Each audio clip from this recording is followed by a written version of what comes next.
Halo, selamat datang di Sinepolis. Mau pesen apa? Oh. Nonton apa? Kakak sekalian? Abun yang traktir Abun. Pesan film Anak Kunti dong 4. Film Anak Kunti 4 Ya. tiket ya. Oke. Tapi Anak Kunti belum rilis nih. Loh, Belum rilis. Halo mas. Emang tanggal berapa rilisnya? Taruh dulu deh tapi deh. Ini kalian cast dari Anak Kunti ya? iya.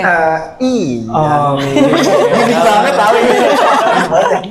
Oke, halo semuanya, aku Iya, Firza. iya. Abun Sangga. Hai Kak. Halo semuanya, salam kenal. Halo. Apa kabar nih semuanya? Perasaan tadi udah kenalan lagi. Gini banget nih. Baik ya kabarnya ya. Baik. Tapi nggak ada nih, belum ada nih Anak Kunti nih. Kenapa? Belum ada film Anak Kunti. Filmnya belum ada, nanti kita kasih tahu di akhir video, oke? Oh gitu ya. Oke deh. Oke, kalau gitu ya. Coba dong kalian perkenalin masing-masing diri kalian, terus berperan sebagai apa nih di film Anak Kunti ini? Mulai dari mana, kanan, kiri? Boleh bebas dari Boleh. kanan boleh. Gua Bun Sungkar di film Anak Kunti berperan sebagai Majid. Majid. Ya. Oke. Aku Nita Gunawan, di Anak Kunti berperan sebagai Wati. Wati. Oke. Aku Gisama Firmansyah, aku berperan sebagai Sarah. Sarah. Aku Selvi Kitty berperan sebagai Linda. Linda. Oke, teman-teman, boleh dong sedikit diceritain ya, film Anak Kunti itu sebenarnya tentang apa sih filmnya? Boleh, Gisel. Gisel? Jadi film Anak Kunti ini berceritakan kalau dari POV Sarah, ia merupakan seorang anak pesantren yang sedang mencari jati dirinya karena dia tuh selama selama dia dari kecil sampai dewasa itu dia di pesantren dan terus dia ada teror-teror di pesantrennya yang menghubungkan dengan kuntilanak. Lalu setelah dia kaitkan puzzle-puzzlenya ternyata itu ada hubungannya dengan masa lalunya Sarah. Akhirnya dia pergi ke desa Wonoenggal, yaitu desa sahabatnya Sarah, Aziza yang diperankan oleh Wafi Zihan. Oke. Lalu di sana dia bukan hanya menemukan fakta baru, tetapi dia juga menemukan bertemu dengan konflik-konflik dengan penduduk desa di sana. Oh gitu, kurang lebih ceritanya seperti itu ya. Oke, tadi kan kita habis kenalan nih. Boleh dong ceritain sedikit tentang karakter yang kalian masing-masing mainkan mungkin? Boleh nggak? Oke Abun. Monggo. Karakter gua kan sebagai Majid. Majid ini mahasiswa kedokteran lagi koas gitu di Oke. desa Wonoenggal ini, Wonoenggal. Ya, Oke. jadi karena dia ini membawa kebiasaan-kebiasaan di kota asalnya, jadi banyak gak disukain sama warga-warga sekitar. Oke. Apalagi kan di desa Wonoenggal ini kayak musola tuh nggak aktif, apa segala macam nggak aktif. Sedangkan Majid ini orang yang lumayan religius lah. Oh gitu. Jadi dia berusaha untuk mengaktifkan masjid-masjid di sana lah, musola-musola di sana. Yang ternyata berimbas ke penduduk sana tuh jadi nggak suka sama Majid. Oh gitu, malah nggak disukain ya si Nah, Majidnya itu ya. Jadi lebih ke bagaimana Majid ngerespon orang-orang sekitar aja lah. Gitu. Dia nggak bisa frontal juga karena kan dia juga lagi koas kan di sana kan. Betul. Oke gitu ya. Oke, sip. Kalau kakak? Kalau aku Nita Gunawan sebagai Wati. Wati di sini tuh masa mudanya dia adalah kembang desa yang direbutkan dari dua pemuda yang nanti terjadi konflik di situ. Dan di sini juga aku berperan sebagai orang tua. Tentunya aku punya anak yang banyak konflik di sini yang ternyata di sini tuh ada dendam dan lain sebagainya. Jadi Wati sendiri itu adalah seorang kembang desa yang mempunyai konflik dan dia nggak tahu apa-apa juga terlibat dalam konflik itu. Ternyata di belakang itu memang ada dendam tersendiri gitu. Kalau Sarah ini karakternya baik lagi tadi aku udah ceritain kalau dia anak pesantren yang lagi bimbang lah, lagi masa puber kali ya bisa dibilang. Dan dia questioning about her identity, kayak maksudnya dia tuh dari mana, karena kan selama ini dia melihat teman-teman di pesantrennya setiap liburan tuh pada balik ke kampungnya masing-masing, sedangkan Sarah tuh most of the time dia cuman ada di rumahnya itu doang. Di pesantren, di pesantren itu akhirnya setelah dia izin ke Pak Kiai, Bu Nyai dengan kayak ini kayaknya saya tuh harus banget deh nyari masalah saya seperti apa. Akhirnya ya dia pergi ke desa itu dan karena dia sebenarnya percaya karena di situ ada Aziza kan sahabatnya dia dan ada karakter Majid juga yang membantu Sarah di situ. Jadi menurut aku karakter Sarah nih lumayan pemberani dan nekat tapi at the same time juga kikuk dan polos sih kata aku gitu. Oke. Kalau kakak? Kalau aku sebagai Linda di sini, Linda itu seorang gadis desa yang merasa dirinya sesuatu lah, cantik gitu kan, dan seksi. Pokoknya seksi, cantik, tapi tetap kampungan. Karena kan akamsi di situ. Terus karakternya juga mungkin sedikit bisa dibilang antagonis karena nggak suka dengan kedatangan Sarah ke kampung itu. Terlebih lagi Linda ini suka sama Majid.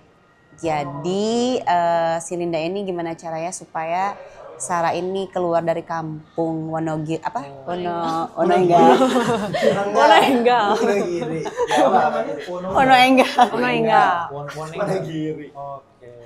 jadi inget bakso ya? Jadi Sama kan jadi Wonogiri gimana juga caranya Jawa, kan? Sarah ini terusir lah gitu. Jadi lebih ke salah satu masalah yang dihadapi sama Sarah. Karena kan tadi Sarah bilang nggak cuman masalah itu ada di Linda aja gitu. Oke, jadi dari karakter kakak yang kakak perankan juga gitu. Oke, menarik. Terus aku juga mau nanya nih, apa sih yang bikin kalian tuh tertarik dengan film genre horor gitu? Bikin kalian masuk mungkin ke film ini? Gue pengen teriak-teriak sih. Pengen teriak-teriak? Karena kalau teriak-teriak di rumah ditegur tetangga kan, gitu kan. Karena kalau lagi main horor tuh mau teriak-teriak dimanapun juga gak ada yang negur gitu. Oke. Teriak aja gitu. Biasa nyanyi ya di kamar mandi ya teriak-teriak. Tuh ditegur sama tetangga, tapi nempel ya sama tetangga rumah. Oke. Kalau aku lebih suka film misteri sih, horor. Film misteri, Kayak gitu. Memang suka ya, basicnya gitu. memang lebih suka yang mistis-mistis Oh, gitu. I see. Karena kan aku memang lahir di Jawa. Jawa itu kan otentik dan kental banget dengan masih mistisnya kayak gitu-gitunya. Jadi suka aja. Suka hal mistis ya? Iya. Kalau aku emang suka horor sih, tapi aku lebih penasaran bagaimana orang-orang yang buat bisa bikin orang di balik layar film horor tuh kayak gimana dan how to make it orang serem juga. Karena kan aku juga kalau nonton film horor juga ketakutan, tapi aku juga penasaran gimana mencapai rasa ketakutan itu kalau aku yang buat. Kalau aku tergantung callingan sih. Jujur banget. Enggak, maksudnya gini, horor ayo, drama ayo, komedi ayo. Cuman kan lebih banyak waktu itu penawarannya horor gitu. Udah gitu kan tepat banget nih perannya kayak menurutku waktu itu kayak yang nggak sweet banget, agak sedikit mirip gitu. Jadi ya kayak nggak begitu banyak PR-nya gitu. Terus sih realistis, apa kamu jujur sih? Gitu. Oke, seperti itu ya. Apa sih? Udah selesai?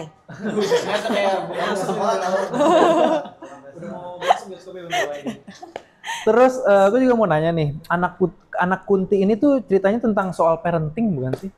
Parenting. Kasihan loh mereka tuh belum jadi seorang ibu loh. Jadi parenting ibu. Iya, memang seorang ibu yang dipisahkan dengan anak dan juga dipisahkan dengan anak yang beda alam juga sebenarnya. Tapi dengan namanya kasih sayang seorang ibu ya, mau beda alam, mau jarak, mau apapun, tetap dia tuh namanya anak tetap dia akan belain sih. Jadi di sini peran Wati itu benar-benar menyayangi anaknya, benar-benar berjuang untuk anaknya dan anaknya nggak boleh disakitin sama siapapun. Oke. Nah, ini kan kita lagi ngobrol-ngobrol nih. Kayaknya kita sambil nyemil kali ya, sambil minum-minum ya. Boleh. Ini udah datang nih. Kita popcorn lucu kali ya. Oke, thank you. Ini mau asin Ada popcorn yang asin. Aku mau asin. Yang manis dong. Karena mereka berdua yang manis. Ini lebih crunchy katanya. Ini karamelnya Manis, karamel. Ini apa? Karamel, itu coklat. Oke. Terima kasih Cinepolis, aku Cinepolis. Makasih. Boleh sambil program-nya. dicicip-cicip ya, Kak? Cinepolis. Enak banget ya anak ini. Enak banget. Nah, ini ada minum. Kalau mau mango? Aku mango. Ini kiwi pineapple. Kiwi pineapple. Ya udah aku kiwi aja. Mangonya siapa? Ini mixed berries. Mango ada nggak? Ya udah, aku nggak. nggak. Lu. Ngalah. Bun. Ya nggak apa-apa. Cowok. Aku bukan cowok yang bencong. Sorry. Ini gimana? Kok enak sih? Taruh. Thank you. Oke, lanjut kali ya. Oke, boleh sambil dicicip-cicip ya. Seger. Popcornnya teman-teman sama minumannya juga boleh. Sama kita. Oke, mungkin kita sembari lanjut ya. Boleh. Untuk question ya. Boleh dong diceritain mungkin ya latar belakang dari anak Kunti ini dan kenapa sih bisa dia tuh dipanggil anak Kunti gitu? Ayo. Latar belakang anak Kunti ya. Sebenarnya anak Kunti ini juga propose kenapa ada anak Kunti juga sih gitu. Oke. Jadi mungkin aku nggak bisa menceritakan detail karena misterinya ini bisa kalian jawab dengan nonton film ini. Dengan Karena menonton, betul. dari judulnya aja kalian mungkin bertanya-tanya film ini tuh mengenai anak Kunti atau kuntilanak yang mencari anaknya. Jadi emang lumayan dan di film ini pun juga insya Allah terjawab semuanya karena Atau anaknya itu ada 2 atau ada 1? iya atau ada 3 oke. jadi karena kan kuntilanak katanya konon katanya mencari anaknya gitu tapi ini dibalik dari judulnya jadi itulah yang membuat kita bingung. Oh, I see. Oke. Nah, terus ngomong-ngomong soal anak Kunti kan, anak Kunti ini sebenarnya tuh ada sebutannya nggak sih? Kayak misalkan Akun. singkatannya itu ya. Kayak Abun ya. Akun. Anak Kunti. Akun, anak kunti. Dia belum selesai loh dia belum selesai loh bikin apa tadi sebutan apa? Ada sebutannya gitu nggak sih? Kalau di mungkin dalam filmnya mungkin anak Kunti itu dia. Hah? Bahkan di filmnya kagak ada disebut anak kunti. Enggak mungkin karena di sana Bang Iwake kita panggilnya AK. Oke. Anak Kunti. AK ya singkatannya itu ya. Biasanya kalau ibunya kan Mbak K gitu ya. Mbak K. Oke. Pokoknya anak kunti itu masih misteri. Kenapa? Masih misteri itu ya. Kenapa mesti ada anak kunti? Kenapa nggak kunti aja gitu? Nah, buat mau tahu penjelasannya nonton film anak. Iya. Oke. Kenapa nggak suami kunti? Suami Kunti? Jadi SK nama gue dong ya. Udah jadi sarjana itu. Oke. Nah, terus tapi kalian tau gak sih kayak tren gentle parenting itu kayak Nikita Willy sama ada VOC apa? Parenting itu? Apa? Gentle parenting sama VOC parenting itu tau gak? Iya. Yang dia tuh jadi kayak galak banget gitu loh Iya, jadi anaknya. kayak parentingnya kayak militer kan kalau Kayak VOC militer gitu dia. parenting. Dia tuh Kalau VOC itu kebanyakan orang Indonesia gitu. Nggak Terus coba maksudnya tanya dulu gimana? deh, kalian waktu Ya. kecil kayak gimana? Kalau waktu kecil orang tua aku galak banget VOC. Oh, galak banget VOC. Aku lo VOC, lupa. Aku juga galak juga. VOC. Sampai gede segini juga VOC. VOC, Aku oke. VOC, aku VOC. Iya. Aku VOC. VOC juga. VOC Tapi juga. kita nggak tahu soal itu apa gentle parenting sama VOC parenting. Oh, oke. Paling nggak tahu, bedanya nggak itu tahu. aja Aku kurang nggak lebih tahu sih. Jadi Karena tahu. gentle parenting tuh yang misalnya Yang makan kayak- sendiri, Makan sendiri gitu. dibiarin belajar sendiri, Betul. jatuh juga. Dia bangun sendiri gitu kan. Iya bangun sendiri, ayo kamu bangun. Oh kalau ya. VOC kalau jatuh berdiri gitu pakai kaki. Berdiri lu berdiri sendiri apa benar? Nggak, kalau Diangkat tuh, Kita udah ke binatang gitu. Nah kan kalian ini rata-rata VOC ya mungkin ya parentingnya ya dididiknya. Nah kalau misalkan si anak Kunti ini tuh dia gentle parenting atau VOC parenting? Kira-kira? LDR parenting. Spirit parenting. Spirit parenting. Iya. Kira-kira gitu ya. LDR. Kalau LDR anak, parenting itu gimana maksudnya? anak kunti ini kayaknya gentle ya. Oh gentle malah. Iya lah kan Oke. Dibiarin sendiri kan ya? dibiarin sendiri itu. Nah dibiarinnya seperti apa makanya kalian nonton aja anak kunti. Oke. Dia tapi tetap dijaga gitu. Iya. Nah, gentle parenting. Oke. Ya, maksudnya Gentle parenting ya. Oke. Terus kalau menurut kalian apa yang membuat film Kuntilanak ini berbeda dengan film Kuntilanak lainnya? Ada nggak? Judul aja beda mas. Anak Kunti. Oke, selain dari judulnya mungkin?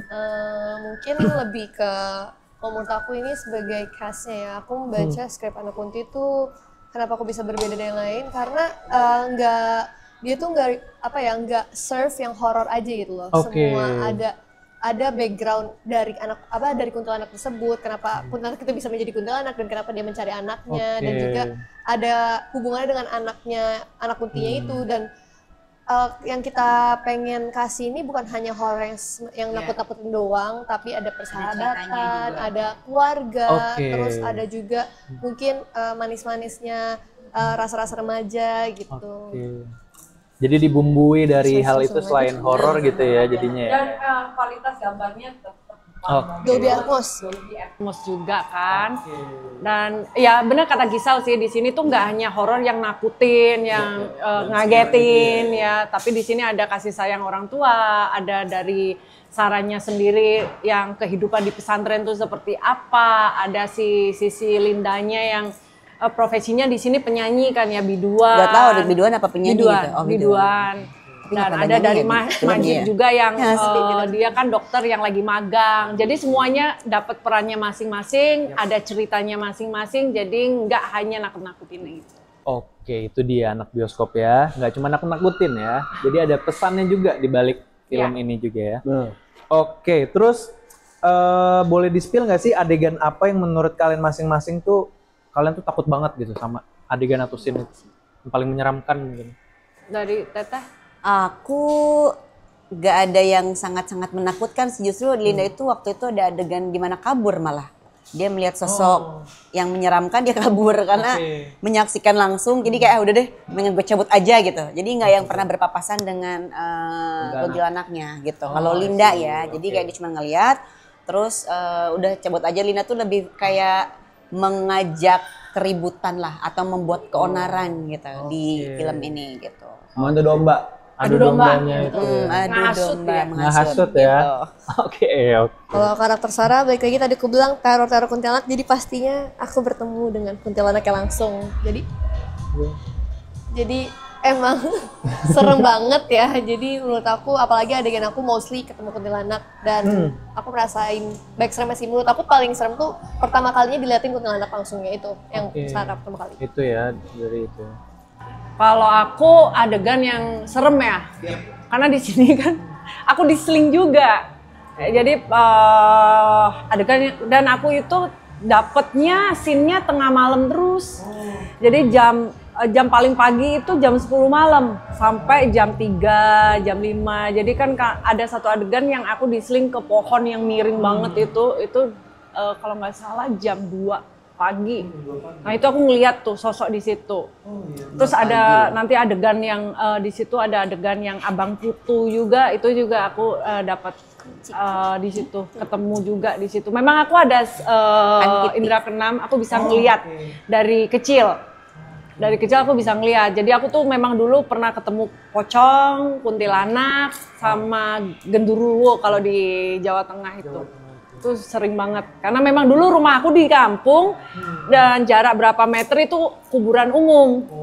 Jadi kita kalau mau ke orang-orang kalau misalnya mau sholat subuh ke masjid itu pasti ngelewatin kuburan itu. Dan memang kalau di Jawa kan aku tadi ngomong lagi kental banget. Aku ada istilah yang namanya sawanan. Jadi misalnya aku ngelihat sapi dipotong atau kambing dipotong, aku bisa 3 hari nggak makan, badan panas. Nah itu kalau orang tua aku karena memang Jawanya kental banget, dia ngambil tanah di perempatan, bunga, sama nanti ustadz yang ngedoain, udah terus diolesin di ini, langsung bisa makan. Nah itulah serunya Jawa Tengah, Jawa itu sebegitu kentalnya gitu. Jadi hal-hal yang nyeremin ya udah ada di sana juga sih. Abun? Baru sih gue happy. Karena Abun scene-nya nggak pernah malam ya? Nggak pernah. Oh nggak pernah malam malah gitu. Iya. Jadi nggak ada teriak-teriak scene dong. malam, cuma karena pakai kamera yang bagus, dia bikin jadi Dari pagi jadi malam. night. Oke. Night for day. Night for day itu ya. Balik. Masa nggak pernah malam? Oke. Dia nggak pernah malam. Orang di klinik kan malam. Itu maksudnya ada. Maghrib ya. Terus ngerasa malam itu gitu, ngerasa Bukan pagi. kayak tahu. Dia cuma- Ngerasa pagi. Oh iya. Ya. Oke. Jadi happy syutingnya. Happy aja ya kalau Mas Abun ya. Oke. Nggak serem. Terus apa sih ekspektasi kalian masing-masing nih terhadap respon penonton, terutama buat anak-anak remaja mungkin ya, Gen Z sekarang nih? Ekspektasi kalian tuh gimana sama penonton yang nonton? Ekspektasi. Genzi. Aku juga Gen Z. Ya, Ayo semoga- Bun. Lu dulu. Semoga nanti misalkan kalian nonton sama orang tua kalian bisa jadi bahan obrolan, bahan diskusi nanti setelah Oke. filmnya kalian tonton. Jadi misalkan kalau ada selek-selek sama orang tua bisa diobrolin lah. Oke. Selek-selek. Biar lebih. Kan bahasa Gen Z, bahasa Bahasa Gen Z Gen Z. kan. Oh ya. Itu kan bahasa boomer dah itu selek mah ya. Ya gitu. Cuma lu doang yang Jadi ngerti. bahan diskusi aja lah untuk semua yang nonton nantinya gitu. Oke. Terutama untuk orang tua dan anak. Orang tua dan anak ya. Oke. Ya kalau dari aku kalau misalnya Gen Z ya Yep. nonton ya bisa diambil dipetik dari film ini yaitu ya Emang fokus ternyata sama orang Gen Z? tua itu Emang fokusnya kasih sama sayangnya Gen Z? sampai segitunya ya gitu. Iya tadi Terus pertanyaannya. ternyata di sini kan ada kayak pendidikan juga, Oke. kan dia sekolah di pesantren, dokter magang, oh ternyata tuh cari kerja bisa sampai ke perkampungan ya Perkampungan, dokter gitu ya. gitu dan lain sebagainya sih. Oke. Semoga apa yang kita udah buat susah payah dan sepenuh hati bisa diterima di hati kalian juga, dan apa yang tadi aku udah sampaikan pesan-pesan moralnya juga bisa sampai ke kalian juga, terutama Gen Z. Pesan-pesan moral. Ekspektasi buat kalangan Gen Z gitu maksudnya. Yap, penonton. Oh ya, harapannya dengan apa yang sudah kita buat dari karya ini bisa diterima, satu bener, terus kedua juga salah satu support juga kan daripada Gen Z-nya ini untuk mendukung film Indonesia, khususnya mungkin Anak Kunti dan mungkin film-film lainnya yang insya Allah entah kapan nanti kita juga yang main gitu ya. Karena kan Mudah-mudahan ada next ya kan, kita nggak tahu iya, gitu karena kan. kan Indonesia itu memang penghasil film horor nomor 1 di ASEAN apa Asia ya? Cucu ya Indonesia ini ya. Gitu. Jadi harus disupport lah, didukung gitu ya. Bentuk anak bioskop ya. Oke, mungkin terakhir coba dong masing-masing dari kalian kasih satu kata buat film Anak Kunti ini. Yang beda tapi ya, nggak boleh sama. Lengkap. Lengkap. keren. Lengkap, keren. Sayang. Sayang. asik. Asik. Itu dia tadi, lengkap, keren, sayang, asik. Oke. Halo anak bioskop. Jangan lupa saksikan film Anak Kunti pada tanggal 20 Februari di Cinepolis. Cinepolis. Oke. Dadah. Bye-bye. Hai.